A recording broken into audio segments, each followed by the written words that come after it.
Klevis, mungesa e besnikërisë do ta quaj kështu sepse më kjo tradhtia më rri më ha veshët shumë rëndë. Po. Është një gjë shumë e konstatuar sot, ti je gazetar, je në fushën e medias, ke shumë të bësh me çiftet publike,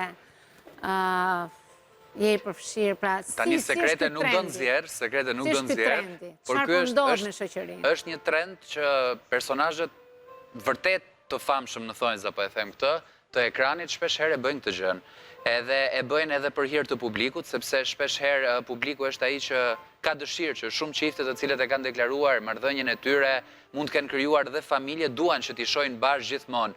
Edhe bëjnë edhe një lloj dilli. Un kam pafund emra që nuk do doja t'i ndaja sot se nuk dua absolutisht të ndërhyj tek jeta as kërkujt, por bie në një lloj marrëveshje, një lloj dilli që ata të shndrojnë me njëri tjetrin pavarësisht se mund të kenë një jetë paralele dhe mund të vazhdojnë edhe me dikë tjetër.